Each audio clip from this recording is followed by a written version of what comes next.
चीनोगे आत्म, तब लगना मिली है परमात्म।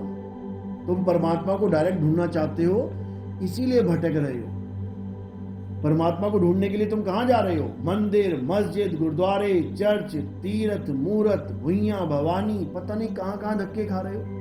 कभी पेड़ पे चढ़ जाते हो, उल्टा लटक जाते हो तप करने के लिए, कभी जंगलों में चले जाते हो, सन्यासी बन जाते हो एकांत में बैठने के लिए, कभी पहाड़ों पे चले जाते हो तीर्थ यात्री बन के, क्योंकि तुम परमात्मा को ढूंढना चाहते हो, इसलिए तुम्हें बाहर जाना पड़ रहा है और वो बाहर मिलेगा नहीं। तो अब क्या करना है? अब पहले आत्मा को ढूंढो।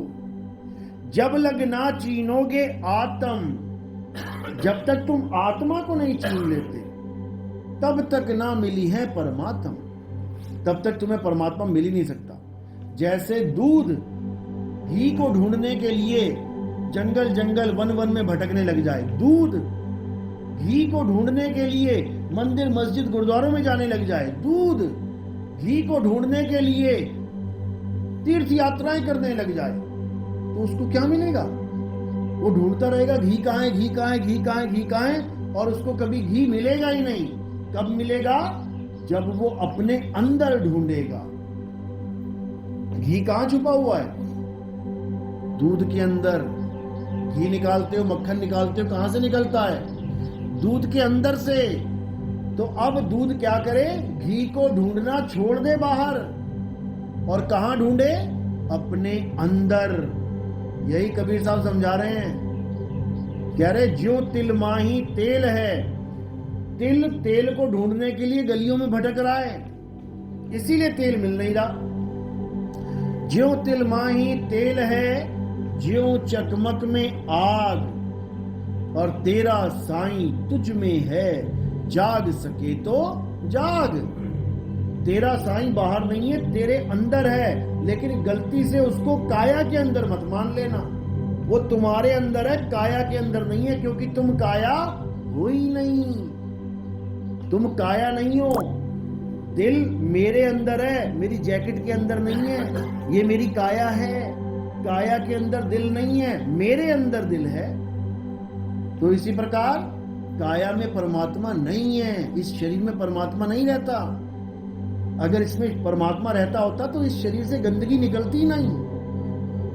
देखो 9 द्वार है, 9 द्वारों से गंदगी निकल रही है, आंखों से, कान से, नाक से, मुंह से, नीचे गुदा द्वार से निकल रही गंदगी। परमात्मा का घर नहीं है। परमात्मा तो निर्मल है, जहां मल का कोई स्थान ही नहीं है। वो निर्मल स्थान पे बैठा हुआ है, जहां कोई गंदगी है ही नहीं।